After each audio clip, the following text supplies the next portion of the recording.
হঠাৎ করে যদি বাড়িতে মেহমান চলে আসে তাহলে এরকম যদি একই রেসিপিতে দুই ধরনের ডেজার্ট থাকে তাহলে কেমন হয় বলুন তো। আসসালামু আলাইকুম my lovely viewers, welcome back to my channel Shamima Akter. Shamima's cookbook থেকে নতুন আরও একটি ডেজার্ট রেসিপি নিয়ে হাজির হয়ে গেলাম।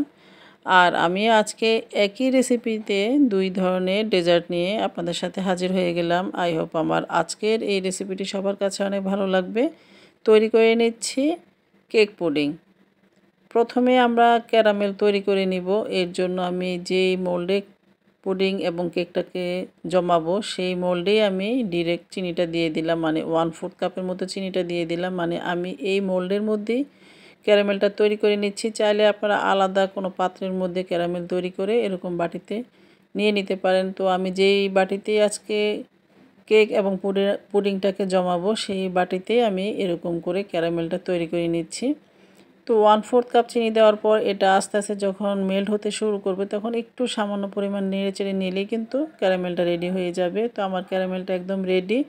এর চেয়ে আর বেশি কিন্তু এটাকে চুলায় রাখা যাবে না, তা না হলে কিন্তু ক্যারামেলটা একদম তেতো হয়ে যাবে, খেতে একদমই ভালো লাগবে না। তো আমি এটাকে এক সাইডে সরিয়ে রাখলাম। প্রথমে আমরা পুডিংয়ের জন্য ব্যাটারটা তৈরি করে নিব। তো দুটা রুম টেম্পারেচারে থাকা ডিম ভেঙে নিয়ে নিলাম আর 1/4 কাপের মতো দিয়ে দিলাম চিনিটা দিয়ে এখন ডিমের সাথে চিনি এবং ডিম একসঙ্গে ভালো মতো এটাকে মেল্ট করে নিব। আর চেষ্টা করবেন খুব সময় নিয়ে এটাকে ফেটিয়ে নেওয়ার জন্য। তো আমি একটি হ্যান্ড উইচ দিয়ে এটাকে ভালো মতো ফেটিয়ে নিয়ে নিচ্ছি। আর যারা ডিমের স্মেল একদমই পছন্দ করেন না তারা 1/2 টিস্পুনের মতো ভ্যানিলা এসেন্স এখানে দিয়ে দিতে পারেন। আর এখন আমি এখানে 1 কাপ পরিমাণ লিকুইড দুধ আমি এটাকে জাল করে একটু ঘন করে নিয়েছি। সেই লিকুইড তরল দুধটা আমি এখানে ঢেলে দিলাম। আর এই দুধটা কিন্তু রুম টেম্পারেচারে আছে। তো ওই পুডিংয়ের ব্যাটারটা এক সাইডে সরিয়ে রাখার পর এখন কেকের জন্য ব্যাটার তৈরি করে নেব।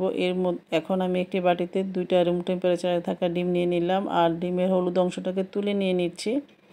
এখন সাদা অংশটাকে ইলেকট্রিক বিটারের সাহায্যে মিডিয়াম টু লো স্পিডে এটাকে বিট করতে থাকবো। মানে আমি ডিমের সাদা অংশটাকে ফোম করে তৈরি করে নিব। তো দেখতে পাচ্ছেন এখন আমি 1/4 কাপ চিনি নিয়েছি আর চিনিটা আমি একসঙ্গে দিইনি, আমি অর্ধেকটা পরিমাণ চিনি দিয়ে বিট করে নিচ্ছি এবং বাকি অর্ধেকটা আবারও দিয়ে দিলাম, দিয়ে আবার এটাকে মিডিয়াম লো স্পিডে বিট করে নিয়েছি। আর দেখতে পাচ্ছেন ডিমের মেরাংটা কিন্তু আমার একদম রেডি।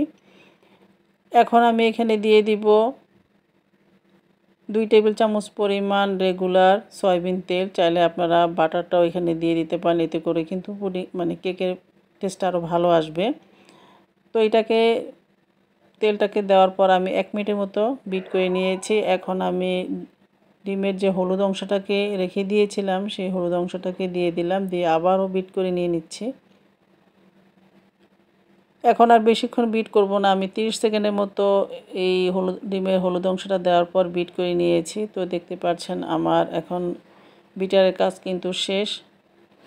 সব কিছু ভালো মতো একটু নেড়েচেড়ে মিক্স করে নিয়ে নিব। এখন আমি একটি চালনি বসিয়ে দিলাম, দিয়ে এখানে আমি 1/4 কাপের মতো ময়দা দিয়ে দিলাম আর দিয়ে দিচ্ছি 2 টেবিল চামচ পরিমাণ কোকো পাউডার, 1/2 টিস্পুনের মতো দিয়ে দিলাম বেকিং পাউডার আর চিমটি পরিমাণ লবণ দিয়ে দিলাম, খুবই সামান্য। আর দিয়ে দিলাম আমি ভ্যানিলা পাউডার। আপনারা চাইলে এখানে ভ্যানিলা এসেন্সটাও দিতে পারেন। আমি ভ্যানিলা পাউডারটা 1/4 টিস্পুন দিয়ে দিলাম, দিয়ে এখন সব কিছু ভালো মতো চেলে নিয়েছি। চেলে নেওয়ার পর এখন আমরা এটাকে আলতো হাতে হ্যান্ড উইচ দিয়ে এটাকে মিশিয়ে নিয়ে নিব। তো দেখতে পাচ্ছেন আমি কেকের ব্যাটারটা আলতো হাতে মিশিয়ে নিয়ে নিলাম। আর এক সাইড থেকে এটাকে মিশিয়ে নিয়ে নিতে হবে, খুব জোরে জোরে প্রেসার দিয়ে মিশিয়ে নেওয়ার প্রয়োজন নাই, তা না হলে কিন্তু ফোমটা কিন্তু একদম নষ্ট হয়ে যাবে। তারপর আমি এখানে চকলেট ইমালশন দিয়ে দিলাম একটু সামান্য পরিমাণ, এটা পুরোপুরি অপশনাল, চাইলে দিতে পারেন, না চাইলে স্কিপ করতে পারেন, সমস্যা নেই। তো দিয়ে আবার সব কিছু একটু আলতো হাতে মিক্স করে নিয়ে নিয়েছি। তো আমার কেকের ব্যাটারটাও রেডি। এখন আমরা যে মোল্ডে কেক এবং পুডিংটা জমাবো প্রথমে একটি চালনি দিয়ে আমি এখন পুডিংয়ের ব্যাটারটা দিয়ে দিলাম। আর অবশ্যই কিন্তু পুডিংয়ের ব্যাটারটা এখানে একটু চেলে নিয়ে নিতে চেষ্টা করবেন, এতে করে কিন্তু খুব সুন্দরভাবে পুডিংটা জমে যাবে। তো পুডিংয়ের ব্যাটারটা দেওয়ার পর এখন আমরা কেকের ব্যাটারটা দিয়ে দিচ্ছি। আর দেখতে পাচ্ছেন উপর থেকে এইভাবে আমরা কেকের ব্যাটারটা দিয়ে দিলাম। আর এতে করে কিন্তু ভয় পাওয়ার কিছুই নেই, এটা কিন্তু পুডিংয়ের ব্যাটারের মধ্যে চলে যাবে না, এটা উপরেই ভেসে থাকবে। তো এভাবে করে সম্পূর্ণ ব্যাটারটা এখন আমি সেই পুডিংয়ের ব্যাটারের উপরে দিয়ে দিলাম। সম্পূর্ণ ব্যাটারটা দেওয়ার পর এটাকে আমরা একটু আলতো হাতে ট্যাপ করে নিচ্ছি যেন সমানভাবে চারিদিকে এই ব্যাটারটা ছড়িয়ে যায়।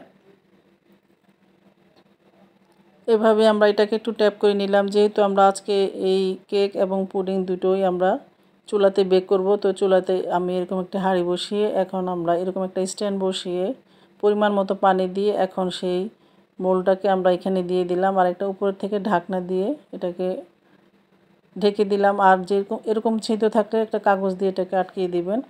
তো এটাকে আমি চুলাতে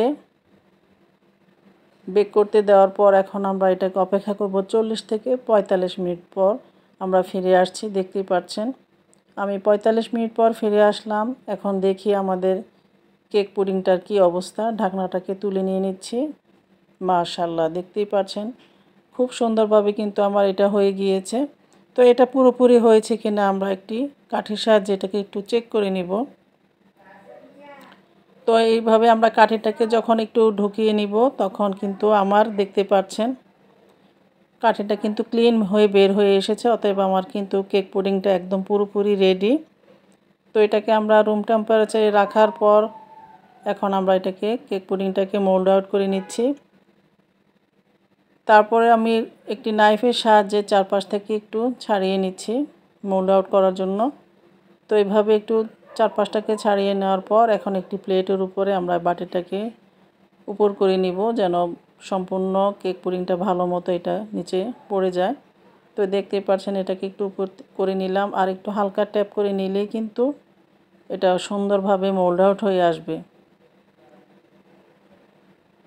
মাশাআল্লাহ, অনেক সুন্দরভাবে কিন্তু আমার এই কেক পুডিংটা জমে গিয়েছে আর দেখতে কতটা লোভনীয় লাগছে। তো আপনাদের সাথে একটু কেটে শেয়ার করছি এটা কতটা পারফেক্ট হয়েছে, আপনারা নিজেরাই বুঝতে পারবেন।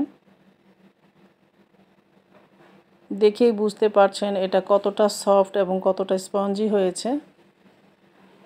এই তো খুব সুন্দর হয়েছে আমার এই কেক পুডিং। আপনারা এইভাবে বাসায় তৈরি করলে আপনারা নিজেরাই বুঝতে পারবেন এটা কতটা পারফেক্ট হয়েছে। বেশ, তৈরি করে নেওয়া হয়ে গেল আমার একই রেসিপিতে দুইটি dessert cake pudding. I hope আমার আজকের রেসিপিটি সবার কাছে অনেক ভালো লেগেছে। ভালো লাগলে লাইক কমেন্ট শেয়ার করবেন। সবাই ভালো থাকবেন, সুস্থ থাকবেন, আমার জন্য আমার পরিবারের জন্য দোয়া করবেন।